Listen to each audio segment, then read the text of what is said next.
নমস্কার দর্শকবৃন্দ, আরো একটি নতুন ভিডিওতে তোমাদের সবাইকে স্বাগত। নেতাজি সুভাষ ওপেন ইউনিভার্সিটিতে পিজি কোর্সগুলিতে ভর্তির জন্য বিজ্ঞপ্তি প্রকাশ করেছে। তো পিজিতে কোন কোন কোর্সে ভর্তির বিজ্ঞপ্তি দিয়েছে এবং সেই সমস্ত কোর্সগুলিতে ভর্তির জন্য যে সমস্ত প্রয়োজনীয় ইনফরমেশনগুলি জানা প্রয়োজন, অর্থাৎ যোগ্যতা, কোর্স ফি, আবেদনের জন্য কি কি ডকুমেন্ট লাগবে, ভর্তি কিভাবে হবে, কিভাবে আবেদন করতে হবে, তারপরে হচ্ছে কি কি ইম্পর্টেন্ট ডেট আছে, অর্থাৎ আবেদনের ডেট কি আছে, পেমেন্টের ডেট কি আছে, আরো সমস্ত ডেট এবং আরো কিছু গুরুত্বপূর্ণ ইনফরমেশন এই ভিডিওর মাধ্যমে আমরা জেনে নেব। তো এর জন্য প্রথমে আমরা নেতাজি সুভাষ ওপেন ইউনিভার্সিটি থেকে প্রকাশিত অফিসিয়াল নোটিশগুলির দিকে চলে যাব। তো আমরা অফিসিয়াল নোটিশগুলির দিকে চলে এসেছি। তোমরা দেখতে পাচ্ছ যে নোটিশের হেডিং দেওয়া হয়েছে admission notification for post graduate program, অর্থাৎ পিজি প্রোগ্রামগুলিতে ভর্তির জন্য এখানে নোটিশ দেওয়া হয়েছে। তো প্রথমে আমরা দেখে নেব যে নেতাজি সুভাষ ওপেন ইউনিভার্সিটিতে এবছরের জন্য পিজিতে কোন কোন কোর্সগুলিতে ভর্তি নেওয়া হচ্ছে, অর্থাৎ কোন কোন কোর্সগুলিকে অফার করা হচ্ছে। তো প্রথমে আমরা সায়েন্স গ্রুপের মধ্যে কোন কোন সাবজেক্টগুলিতে ভর্তি নেওয়া হচ্ছে সেটা দেখে নেব। তো সায়েন্সের মধ্যে যে সমস্ত সাবজেক্টগুলি আছে সেগুলি হচ্ছে, এক হচ্ছে এমএসসি ইন ম্যাথামেটিক্স, তারপর হচ্ছে এমএসসি ইন জিওলজি, তারপর হচ্ছে এমএসসি ইন জিওগ্রাফি এবং চার হচ্ছে এমএসসি ইন এনভায়রনমেন্টাল সায়েন্স। তারপর হচ্ছে হিউম্যানিটিস গ্রুপের মধ্যে তোমাদের কি কি সাবজেক্ট আছে। হিউম্যানিটিস গ্রুপের মধ্যে যে সমস্ত সাবজেক্টে ভর্তি নেওয়া হচ্ছে সেটা হচ্ছে বেঙ্গলি, ইংলিশ, তারপর হচ্ছে ইংলিশ ল্যাঙ্গুয়েজ টিচিং এবং হচ্ছে জার্নালিজম অ্যান্ড মাস কমিউনিকেশন। তারপর হচ্ছে সোশ্যাল সায়েন্স গ্রুপের মধ্যে কোন কোন সাবজেক্ট আছে। সোশ্যাল সায়েন্সের মধ্যে আছে তোমাদের হিস্টোরিতে ভর্তি হতে পারবে, পলিটিক্যাল সায়েন্স এবং হচ্ছে পাবলিক অ্যাডমিনিস্ট্রেশন। তারপর হচ্ছে এডুকেশন গ্রুপের মধ্যে কোন সাবজেক্ট পাচ্ছ তোমরা, তোমরা পাচ্ছ এমএ ইন এডুকেশন সাবজেক্টে ভর্তি হওয়ার সুযোগ পাচ্ছ। তারপর হচ্ছে প্রফেশনাল স্টাডিজ, প্রফেশনাল স্টাডিজ এর মধ্যে তোমরা কোন কোন সাবজেক্ট পাচ্ছ দেখো, মাস্টার অফ কমার্স অর্থাৎ এম কমে তোমরা ভর্তি হওয়ার সুযোগ পাচ্ছ। তারপর হচ্ছে মাস্টার অফ বিজনেস অ্যাডমিনিস্ট্রেশন অর্থাৎ এমবিএ কোর্সে ভর্তি হওয়ার সুযোগ পাচ্ছ। তারপর হচ্ছে মাস্টার অফ সোশ্যাল ওয়ার্ক অর্থাৎ এমএসডব্লিউ কোর্সে ভর্তি হওয়ার সুযোগ পাচ্ছ। তারপর হচ্ছে ইকোনমিক্স, তারপর হচ্ছে master of library and information science অর্থাৎ এমএলআইএসসি এই কোর্সে তোমরা ভর্তি হওয়ার সুযোগ পাচ্ছ। তো এই যে এতগুলি কোর্স আছে, এই সমস্ত কোর্সগুলিতে ভর্তি হওয়ার জন্য কি যোগ্যতার প্রয়োজন, তো তোমরা দেখতে পাচ্ছ যে প্রতিটি সাবজেক্টের পাশে পাশে সেই সাবজেক্টে ভর্তি হওয়ার জন্য কি যোগ্যতার প্রয়োজন সেটা দেখো পাশে পাশে মেনশন করা হয়েছে। তো তোমরা নোটিশটাকে ডাউনলোড করে নিয়ে তোমরা তোমাদের সাবজেক্টে এর কি যোগ্যতার প্রয়োজন, আবেদনের জন্য কি যোগ্যতার প্রয়োজন তোমরা সেটা দেখে নেবে। আর তোমরা যদি এই যোগ্যতার যদি বুঝতে না পারো, তো যোগ্যতার উপরে আমার একটা ভিডিও তৈরি করা আছে এলিজিবিলিটি ক্রাইটেরিয়ার উপর, অর্থাৎ কোন সাবজেক্টে কি যোগ্যতার প্রয়োজন তার উপরে আমার একটা ভিডিও তৈরি করা আছে। তোমরা সেই ভিডিওটা দেখতে পারো, সেখানে ডিটেলসে সমস্ত কিছু বলা হয়েছে।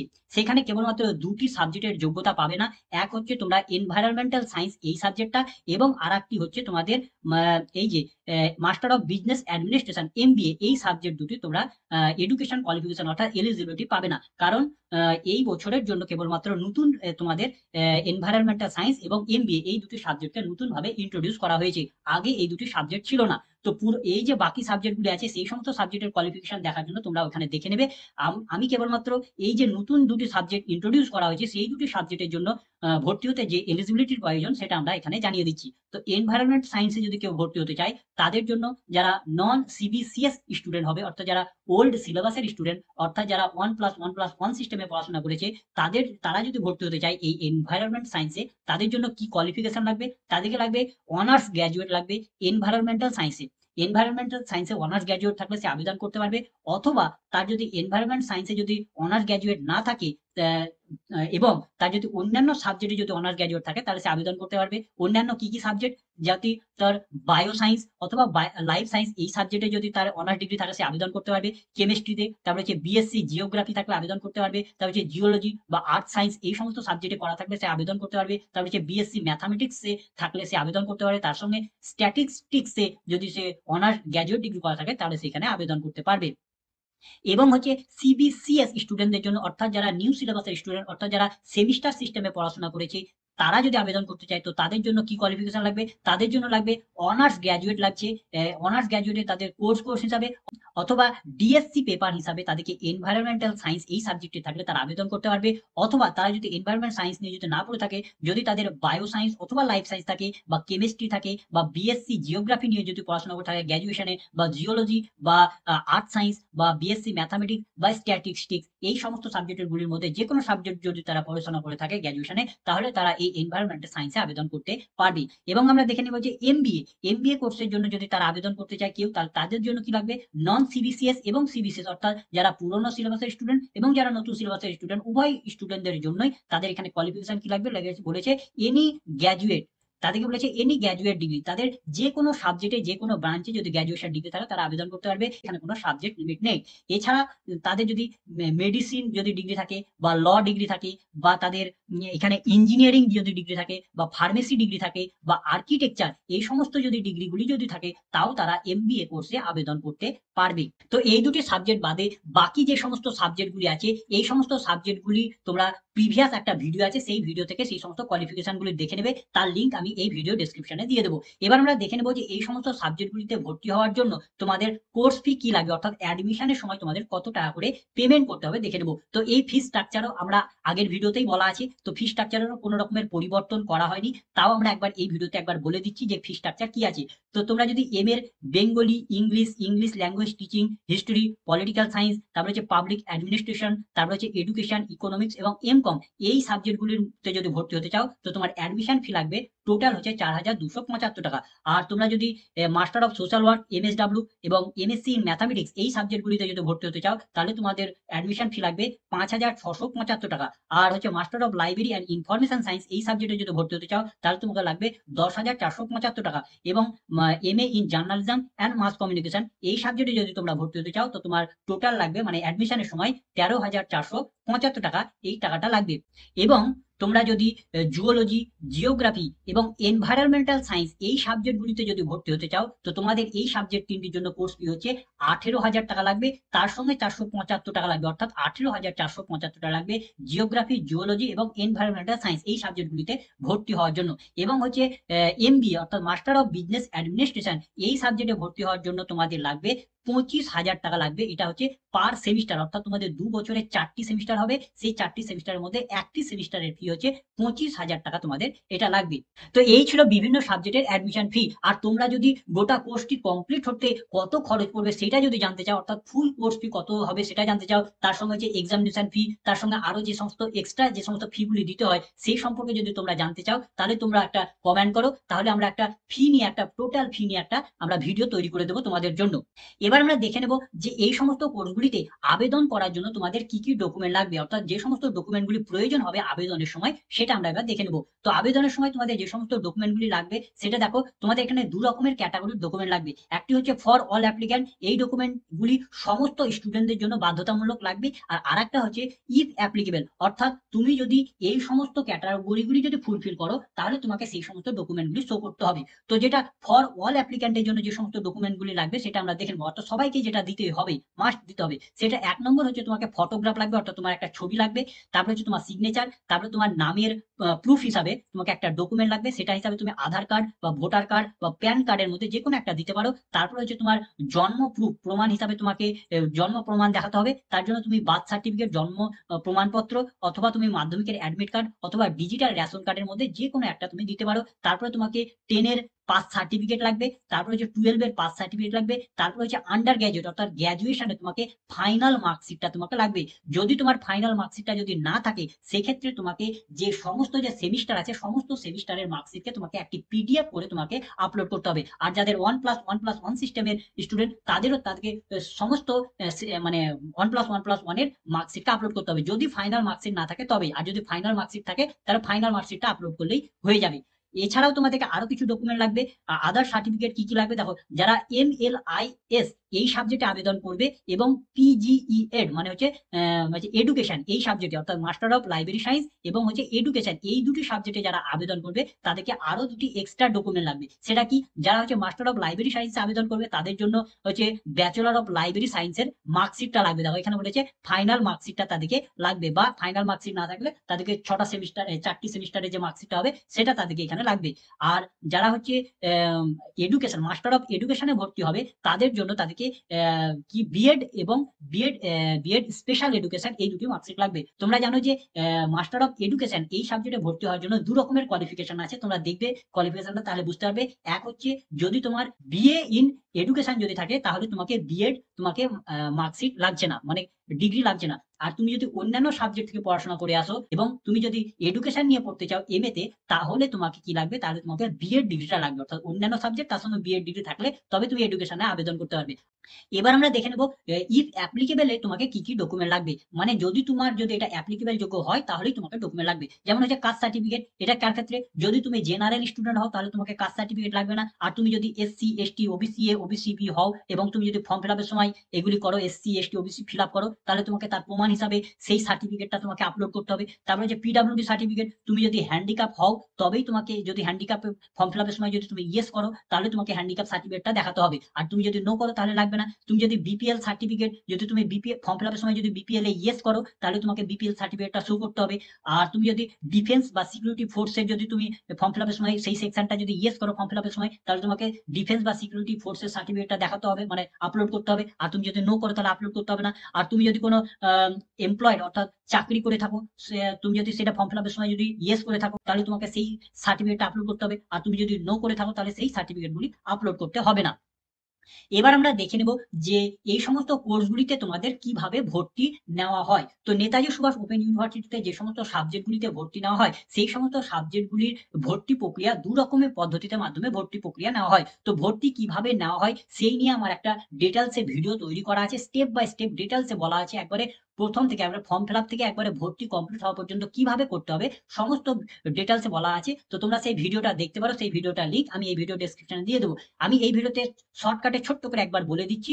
তো এখানে কি করতে হবে, তো এখানে দু রকম পদ্ধতি আছে।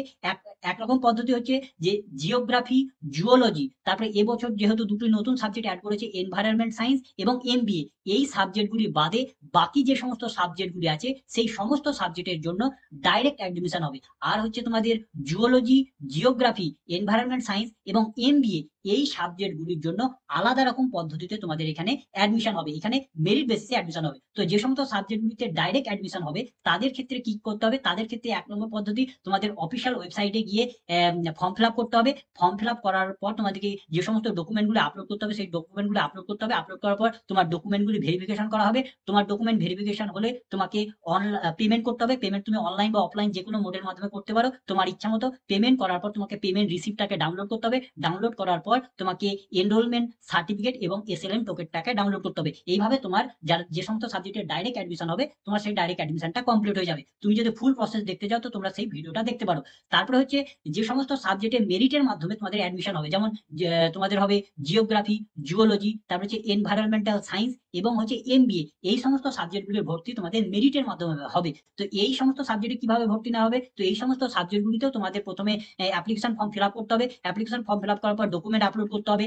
ডকুমেন্ট আপলোড করার পর তোমাদের ডকুমেন্টগুলিকে ভেরিফিকেশন করা হবে। ভেরিফিকেশন করার পর তোমাদের কি হবে, তোমাদের মেরিট লিস্ট বেরোবে। মেরিট লিস্ট কোন কোন সাবজেক্টে বেরোবে, জিওগ্রাফি, জুওলজি এবং তোমাদের হচ্ছে এনভায়রনমেন্টাল সায়েন্স, এই সমস্ত সাবজেক্টে তোমাদের মেরিট লিস্ট বেরোবে। এবং মেরিট লিস্ট বেরোনোর পর তোমাদের কাউন্সিলিং হবে এবং কাউন্সিলিং এর মাধ্যমে তোমাদের অ্যাডমিশন হবে। এবং এই যে এমবিএ সাবজেক্ট আছে, এমবিএ সাবজেক্টের কি হবে, এমবিএ সাবজেক্টের ভর্তিটা তোমাদের অ্যাডমিশন টেস্টের মাধ্যমে কিন্তু নেওয়া হবে। এমবিএ সাবজেক্টের কি করতে হবে, তাহলে এমবিএ সাবজেক্টের একই রকম ভাবে অ্যাপ্লিকেশন ফর্ম ফিল আপ করতে হবে। তারপরে তোমাদের ডকুমেন্ট ভেরিফিকেশন হবে। ডকুমেন্ট ভেরিফিকেশনের পর তোমাকে যে পরীক্ষা দিবে, পরীক্ষার জন্য তোমাকে 1,000 টাকা পেমেন্ট করতে হবে। তো পরীক্ষার মানে পরীক্ষায় বসার জন্য তোমাকে 1,000 টাকা পেমেন্ট করতে হবে। পেমেন্ট করার পর তোমাকে পেমেন্ট কনফার্মেশন রিসিপ্টটাকে ডাউনলোড করে নিতে হবে। তারপর তোমাকে অ্যাডমিট কার্ড ডাউনলোড করতে হবে। অ্যাডমিট কার্ড ডাউনলোড করার পর তোমাদের যে এক্সামিনেশনের যে ডেট দেবে, এন্ট্রান্স টেস্টের ডেট দেবে, সেই দিন তোমাকে পরীক্ষা দিতে হবে। পরীক্ষা দেওয়ার পর তোমাদের রেজাল্ট বেরোবে। রেজাল্ট বেরোনোর পর তোমাদের যেরকম র্যাঙ্ক হবে সেই র্যাঙ্ক হিসাবে তোমাকে অ্যাডমিশন নেওয়া হবে।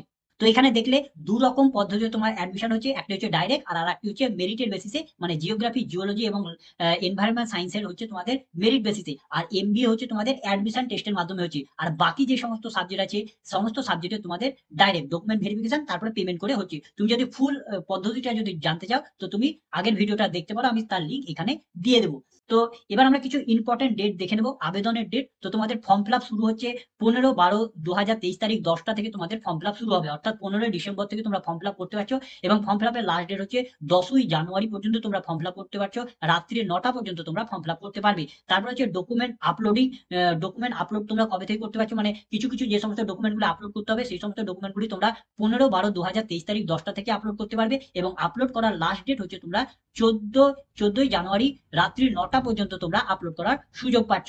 তারপরে হচ্ছে অনলাইনে ফি সাবমিশন, অর্থাৎ যে সমস্ত সাবজেক্টগুলিতে ডাইরেক্ট অ্যাডমিশন হবে, অর্থাৎ ডকুমেন্ট ভেরিফিকেশনের পরে পরে তাদেরকে অ্যাডমিশন ফি পেমেন্ট করে যাদেরকে অ্যাডমিশন নিতে হবে, তাদের অ্যাডমিশন ফি পেমেন্ট করার ডেট হচ্ছে তোমাদের 15/12/2023 তারিখ 10টা থেকে করতে পারবে, এবং তোমাদের লাস্ট ডেট হচ্ছে ফি পেমেন্ট করার লাস্ট ডেট হচ্ছে 16ই জানুয়ারি রাত্রি 9টা পর্যন্ত পেমেন্ট করতে পারবে। আর যারা অফলাইনের মাধ্যমে অ্যাডমিশন ফি পেমেন্ট করবে, অর্থাৎ ব্যাংক চালানের মাধ্যমে অ্যাডমিশন ফি পেমেন্ট করবে, তাদের অ্যাডমিশন ফি ডেট পেমেন্ট করার ডেট হচ্ছে 18/12/2023 তারিখ থেকে তারা পেমেন্ট করতে পারবে, এবং পেমেন্ট করার লাস্ট ডেট 16 জানুয়ারি পর্যন্ত তারা এখানে পেমেন্ট করতে পারবে। আর হচ্ছে জিওগ্রাফি, জুওলজি এবং হচ্ছে যে এনভায়রনমেন্টাল সায়েন্স, তাদের কি ডেট আছে? তো তাদের আবেদন শুরু হবে 15/12/2023 তারিখ থেকে, এবং লাস্ট হচ্ছে তোমাদের 10 জানুয়ারি পর্যন্ত হবে। তারপর তোমাদের কি হবে, 16ই জানুয়ারি তোমাদের একটি মেরিট লিস্ট বেরোবে। মেরিট লিস্ট বেরোবে মানে তোমাদের এডুকেশন কোয়ালিফিকেশন হিসাবে তোমাদের লিস্ট বেরোবে, এবং সেই লিস্ট হিসাবে তোমাদের কাউন্সিলিং করানো হবে। কাউন্সিলিং এর মাধ্যমে যে সমস্ত ক্যান্ডিডেটরা সিলেক্টেড হবে তাদের এখানে অ্যাডমিশন নেওয়া হবে। আর যে সে এমবিএ যে সাবজেক্টটা আছে, এমবিএ সাবজেক্টেরও তোমাদের আবেদন 15/12/2023 তারিখ থেকে ফর্ম ফিল আপ করতে পারবে, এবং ফর্ম ফিল আপের লাস্ট ডেট হচ্ছে 10ই জানুয়ারি পর্যন্ত। এবং তারপরে তোমাদের একটি অ্যাডমিশন টেস্ট এখানে নেওয়া হবে। দেখো এখানে বলা হয়েছে, দেখো এমবিএ সাবজেক্টের এন্ট্রান্স টেস্ট এখানে নেওয়া হবে। তো এন্ট্রান্স টেস্টের ডেট এখনো পর্যন্ত ঘোষণা করেনি, খুব শীঘ্রই নেতাজি সুভাষ ওপেন ইউনিভার্সিটির যে অফিসিয়াল ওয়েবসাইট আছে সেখানে তোমাদের এন্ট্রান্স টেস্টের ডেট ঘোষণা করে দেওয়া হবে। তার জন্য তোমাকে প্রতিনিয়তই নেতাজি সুভাষ ওপেন ইউনিভার্সিটির যে অফিসিয়াল ওয়েবসাইট আছে সেটা তোমাকে ভিজিট করে ফলো করতে বলা হয়েছে। আর এইখানে যে সমস্ত ডেটগুলি দেখলে, এই সমস্ত ডেটগুলি যদি পরবর্তীতে ভবিষ্যতে যদি কোনো কারণে চেঞ্জ করে, বাড়ায়, কমায় বা এক্সটেন্ড করে, তো তার আপডেট কিন্তু তোমরা নেতাজি সুভাষ ওপেন ইউনিভার্সিটির যে অফিসিয়াল ওয়েবসাইট আছে সেখান থেকে পেয়ে যাবে। তার জন্য তোমাদেরকে প্রতিনিয়তই অফিসিয়াল ওয়েবসাইটকে কিন্তু ফলো করতে হবে।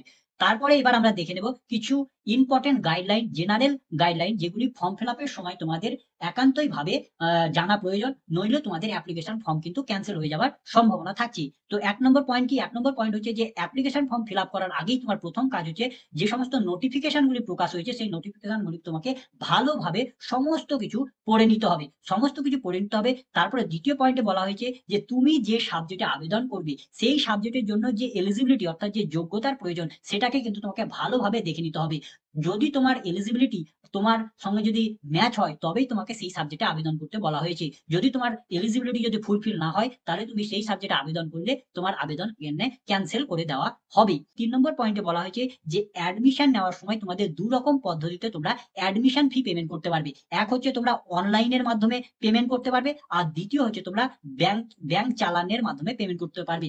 এছাড়া আর অন্য কোনো মেথডের মাধ্যমে তোমাদের এখানে অ্যাডমিশন ফি নেওয়া হবে না। 4 নম্বর পয়েন্টে বলা হয়েছে যে তোমরা যদি incomplete application form fill up করো, অর্থাৎ যদি তোমরা অর্ধেক অ্যাপ্লিকেশন ফর্ম ফিল আপ করো, বা তোমরা ডকুমেন্ট যদি আপলোড না করো, সঠিক তথ্য যদি না দাও, বা ভুল তথ্য দাও, বা ভুল ডকুমেন্ট দাও, এই সমস্ত কারণের জন্য তোমাদের অ্যাপ্লিকেশন ফর্ম কিন্তু ক্যান্সেল করে দেওয়া হবে। অর্থাৎ তোমাদেরকে সঠিক তথ্য, সঠিক ডকুমেন্ট এবং সঠিকভাবে তোমাদের অ্যাপ্লিকেশন ফর্মকে ফিল আপ করতে বলা হয়েছে। তারপরে তোমাদেরকে এখানে কি বলা হয়েছে? বলা হয়েছে যে অ্যাডমিশন ফি পেমেন্টের যে ডেট দেওয়া হয়েছে সেই নির্দিষ্ট ডেটের মধ্যে যেন তোমরা অ্যাডমিশন ফিটাকে যেন পেমেন্ট করে দাও। যদি পেমেন্টের ডেট যদি মানে অতিক্রান্ত হয়ে যায় তাহলে তোমরা কিন্তু আর দ্বিতীয়বারের জন্য পেমেন্ট করার সুযোগ পাবে না। তারপরে 4 নম্বরে বলা হয়েছে যে অ্যাডমিশন ফি পেমেন্ট করার পর তোমাদেরকে প্রভিশনাল অনলাইন এনরোলমেন্ট সার্টিফিকেট এবং হচ্ছে রিসিপ্ট অফ এসএলএম, এই দুটি কিন্তু ডাউনলোড করতে হবে। এটা তোমাদের অফিসিয়াল ওয়েবসাইটে প্রতিদিন ভিজিট করে দেখতে হবে। যখন জেনারেট হয়ে যাবে ভর্তি হওয়ার পর, তখনই তোমাকে এই দুটি ডাউনলোড করে নিতে হবে, কারণ এই দুটি হচ্ছে প্রমাণপত্র যে তুমি ওই সাবজেক্টে নেতাজি ইউনিভার্সিটিতে ভর্তি হয়েছো। তারপরে বলা হয়েছে যদি তোমরা যদি কোনো ক্যান্ডিডেট যদি কোনো মানে ভর্তিকে যদি তোমরা ক্যান্সেল করো, তাহলে তোমরা যে ভর্তির যে ফিটা পেমেন্ট করেছিলে, অর্থাৎ অ্যাডমিশন ফিটা যেটা দিয়েছিলে, সেটা তোমাদের রিফান্ড করে দেওয়া হবে, অর্থাৎ তোমাদের ব্যাক দিয়ে দেওয়া হবে যদি তোমরা কেউ যদি অ্যাডমিশনকে ক্যান্সেল করো। তো সেই যে ব্যাকের যে রুল আছে, সেটা যে ইউজিসির যে রিফান্ড পলিসি আছে, সেই রুল মেনেই কিন্তু তোমাদের এখানে টাকা ফেরত দেওয়া হবে। তারপরে পয়েন্টে বলা হয়েছে তোমরা যখন অ্যাডমিশন ফিটা যখন পেমেন্ট করবে, তোমরা যখন যে অ্যাডমিশন ফিটা যে পেমেন্ট করবে, তো তখন তোমাদেরকে বলা হয়েছে তোমরা যখন ডেবিট কার্ড বা ক্রেডিট কার্ড বা নেট ব্যাংকিং যাই ব্যবহার করো না কেন, তোমাদেরকে বলা হয়েছে তোমরা যাতে চেষ্টা করো তোমাদের নিজের ব্যাংকের অ্যাকাউন্ট দিয়ে তোমরা যেন পেমেন্টটাকে করো। কেন করতে বলা হয়েছে? যদি কোনো কারণে যদি পেমেন্ট ফেলিওর হয় বা ট্রানজেকশন ফেলিওর হয়, বিভিন্ন কারণে যদি পেমেন্টটা যদি আনসাকসেসফুল হয়, তাহলে যে টাকাটা কেটে নেয় যে অনেক সময়, তাহলে সেই টাকাটা যেন ফেরত তোমাদের ব্যাংকে যাতে ক্রেডিট হয়। তার জন্য বলা হচ্ছে যদি তোমরা চেষ্টা করো, তোমাদের যদি নিজের ব্যাংক অ্যাকাউন্ট থাকে তাহলে তোমরা নিজের ব্যাংক অ্যাকাউন্ট দিয়ে পেমেন্ট করার চেষ্টাটা করো। তো এই ছিল নেতাজি সুভাষ ওপেন ইউনিভার্সিটির ভর্তি সম্পর্কিত সমস্ত ইনফরমেশন। আর এলিজিবিলিটি ক্রাইটেরিয়া গুলি তো আমি বললাম, আগের আমার ভিডিও তৈরি করা আছে, তোমরা সেই ভিডিও থেকে এই সমস্ত এলিজিবিলিটি ক্রাইটেরিয়া গুলি দেখে নেবে। আর আমরা এই ভিডিওতে যেহেতু নতুন দুটি সাবজেক্ট অ্যাড হয়েছে, এনভায়রনমেন্ট সায়েন্স আর এমবিএ, এই দুটির আমরা বলে দিয়েছি। আর বাদ বাকি সমস্ত কিছু ইনফরমেশন তোমরা আগের ভিডিওতে পেয়ে যাবে, যার লিঙ্ক আমি এই ভিডিও ডেসক্রিপশনে দিয়ে দেবো। তো এই ছিল আজকের ভিডিও। তো ভিডিওটা যদি ভালো লাগে তো লাইক করবে, বন্ধুদের মধ্যে শেয়ার করবে, কোনো কিছু জানার থাকলে কমেন্ট করবে এবং সাবস্ক্রাইব করে আমাদের পাশে থেকে উৎসাহ যোগাবে। ধন্যবাদ।